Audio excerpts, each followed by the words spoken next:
I appreciate the gentleman yielding. Director, I guess I'm not clear exactly where you said there were 8 shell casings on the roof, so 8 bullets were fired.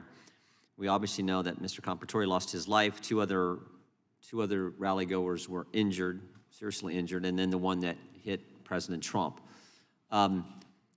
Does that account for, were some of these individuals hit multiple times? Where did all 8 bullets go, is I guess my question. I don't have that in front of me. I'm happy to circle back and get that to you. It's assuming we have that information yet. As I said, I think with respect to former President Trump, there's some question about whether or not it's a bullet or shrapnel that that hit his ear.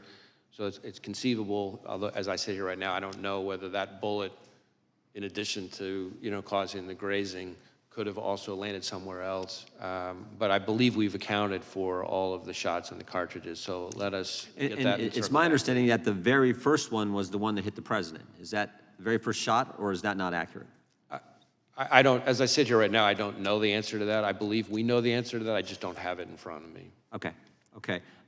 Is there any chance I mean, it seems to me that this bad guy, this shooter, was focused on President Trump, but you indicated that he purchased 50 rounds of ammunition, I believe, earlier that day.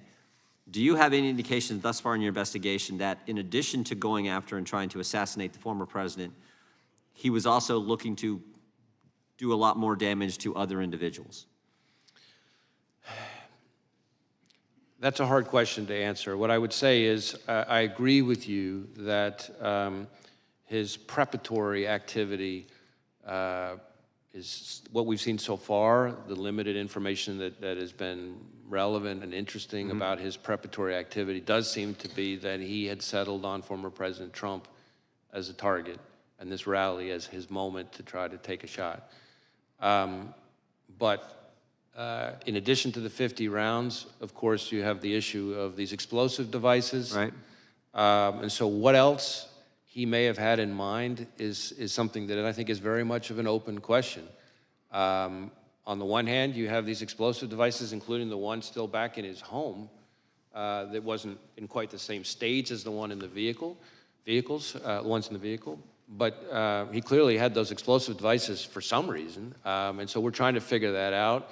As I've said before, sometimes in these kind of situations you find like a manifesto or something like that.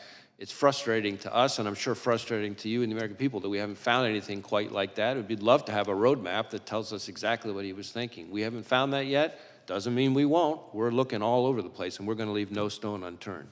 Thank you. A gentleman from Texas is recognized.